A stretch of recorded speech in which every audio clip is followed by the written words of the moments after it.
ကဲဆိုတော့အားလုံးပဲ Merry Christmas ပါဆိုတော့ပြင်းပြလေးရဲ့ပွဲစဉ်14ဒီဇင်ဘာမှာကန်တဲ့ပွဲစဉ်14ကတော့ကျွန်တော်တို့ပြီးသွားပြီဖြစ်တယ်ဆိုတော့ Manchester United နဲ့ West Ham ပဲကျန်တော့တယ်ဒီနေ့မနက်4 နာရီပေါ့ဒီညမနက်ဖြန်မနက်4 နာရီမှာManchester နဲ့ West Ham နဲ့ရှင်ပြိုင်မှာဖြစ်တယ်ဆိုတော့ပွဲစဉ်14ပြီးတဲ့နောက်မှာထုံးစံအတိုင်းပဲကျွန်တော်တို့ရဲ့စင်ပြန်ကြီးကတော့အစစ်တစ်မှာပဲပျော်ပျော်ကြီးထိုင်နေတော့ပဲဆိုတော့မနေ့ကအာဆင်နယ်နဲ့ Bradford နဲ့2-0နဲ့အာဆင်နယ်အနိုင်ရရှိသွားတယ်ဆိုတော့ Brighton နဲ့ Aston Villa ကကျတော့ Aston Villa 4-3နဲ့အပြိုင်ဆန် Brighton နဲ့ Aston Villa နဲ့အပြိုင်ဆန်ဟိုဘက်ဒီဘက်တွင်ကြတယ်နောက်ဆုံးမှာ Aston Villa နဲ့ 4-3နဲ့ Aston Villa အနိုင်ရရှိသွားတယ်ဆိုတော့ဒီဘက်မှာပုံပေါင်းနဲ့ Crystal Palace ကကျတော့ကျွန်တော်တို့ Crystal Palace 1-0နဲ့အနိုင်ရရှိတယ် Wolves နဲ့ Nottingham Forest အနိုင်ရရှိတယ်ဆိုတော့ Leeds နဲ့ Chelsea ကဲကျွန်တော်တို့ Mitchell လေးကတော့စောင်းတွင်းမှာကူအောင်နေရပြီဖြစ်တယ်စောင်းတွင်းဆိုတဲ့အတိုင်း Mitchell လေးကတော့စောစောစီးစီးကိုကူအောင်တော့ဖြစ်တယ်စောင်းတွင်းမှာကူအောင်တဲ့အဖို့တော့ Mitchell ဖြစ်သွားတယ် Leeds United ကိုနော်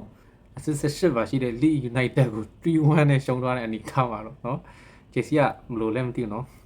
အတင်းငယ်တွေကိုရှုံးတယ်အတင်းကြီးတွေကိုစွာပြတယ်နော် Chelsea ကဆိုတော့3-1နဲ့ Chelsea ရှုံးသွားတယ်ဆိုတော့အဆင့်4မှာရပ်တည်နေတယ် Chelsea ကတော့ဆိုတော့လီဗာပူးနဲ့ဆန်ဒလန်ဒီနေ့လီဗာပူးကဘလို့ဖြစ်နေမှန်းမသိဘူးဆိုးရွားကိုဖြစ်နေတာလီဗာပူးစဉ်းစားလို့မရဘူးနီးပြအကြောင်းဝင်လားကစားသမားအကြောင်းဝင်လားတော့မသိတော့ဘလို့ဖြစ်လီဗာပူးကဒီနေ့တော့တော်ဆိုးပြတ်တက်နေတယ်ဆိုတော့အာမခံတယ်ဆိုတော့ပွဲစဉ်ဆက်လေးပြီးတဲ့နောက်ပိုင်းမှာလက်ရှိမန်ယူနဲ့ရက်ဆန်တော့မကန်သေးဘူးဒါပေမဲ့လက်ရှိအနေထားပွဲစဉ်ဆက်လေးပြီးတဲ့နောက်ပိုင်းမှာအာဆင်နယ်ကထုံးစံတိုင်းအဆင့်1မှာရပ်တည်နေတယ်အာဆင်နယ်က Manchester City ဖြစ်တယ်Manchester City အဆင့်3က Aston Villa အဆင့်4က Chelsea ကျွန်တော်တို့အတင်းကြီးဖြစ်တဲ့ Arsenal Man City Chelsea ကအဆင့်4လက်ရှိအနေထားမှာ Liverpool လည်းပွဲစဉ်ဆက်လေးပြီးပြီ Liverpool အဆင့်8မှာရပ်တည်နေတယ်Manchester United ကတော့အဆင့်9ဒါပေမဲ့ဒီညပွဲစဉ်မပြီးသေးဘူးဒီညပွဲစဉ်ပြီးရင်အဆင့်ပဲရောက်မလဲဆိုတော့ကျွန်တော်တို့ပြန်လဲကြည့်ကြတာပေါ့ဆိုတော့အဆင့်1နဲ့အဆင့်2ကတော့အမှတ်က9မှတ်กว่าနေပြီ Arsenal ကတော့9မှတ်အပြည့်နဲ့အဆင့်1ကိုရပ်တည်နေတယ်အဆင့်1နဲ့ဆိုတော့အဆင့်1နဲ့3 Aston Villa 6မှတ်အကွာနဲ့ရပ်တည်နေတယ်ဆိုတော့ Chelsea ကတော့အ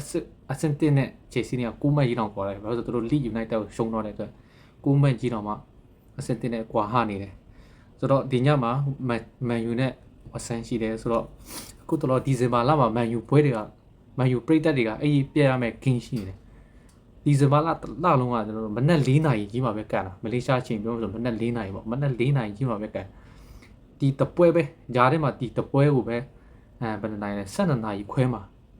အဲ့ဒီဂျားတပွဲပဲဆိုစီစီကန်တာကျန်တဲ့ပွဲတွေဒီဇင်ဘာလတစ်လလုံးကအကုန်လုံးကမနက်4 နာရီကြီးပါပဲဆိုတော့ Manchester United တော့နော်အာဆီတွေတောင်းအောင်မန်ယူပွဲကိုကြည့်ရမယ့်အနေအထားဖြစ်နေတယ်ဆိုတော့ဒီညမန်ယူနဲ့ West Ham ပဲတင်းနိုင်တော့မလဲဆိုတော့ဖြစ်တော့မန်ယူနိုင်ဖို့နိုင်ငံကြီးကျွန်တော်ပေါ့ကျွန်တော်မန်ယူ fan ဆိုတော့ဒါပေမဲ့ပြောလို့မရဘူးအဆင့်4အဆင့်3မှာရက်တည်နေတဲ့ Chelsea တောင်မှအောက်က league ကိုရှုံးနေဆိုတော့ဘောလုံးဆိုတော့ပြောလို့မရဘူးဒီမန်ယူလည်းအောက်ဆုံးမှာရှိနေချန်ကင်းမှာရှိနေ West Ham ကိုရှုံးသွားနိုင်တယ်လို့နိုင်သွားတယ်ဆိုတော့ကျွန်တော်တို့ဒီညကြမယ်ဘယ်လိုဖြစ်လာမလဲဆိုတော့ဟာပေါ့တကယ်လို့မန်ယူနိုင်မယ်ဆိုရင်အဆင့်5ကိုခုန်တက်သွားမယ်ဆိုတော့မန်ယူရှုံးမယ်ဆိုရင်တော့အဲ့ဒီနေရာမှာပဲအဆင့်9မှာပဲဆက်လက်ပြီးရက်တည်နေပါပေါ့နိုင်ဖို့အတွက်အလုံးမအရေးကြီးတယ် Manchester United တော့နိုင်မှအဆင့်5ကိုခုန်တက်သွားမှာဖြစ်တယ်ဆိုတော့ဒီညကိုကျွန်တော်မန်ယူပွဲကြည့်ရှုကြအောင်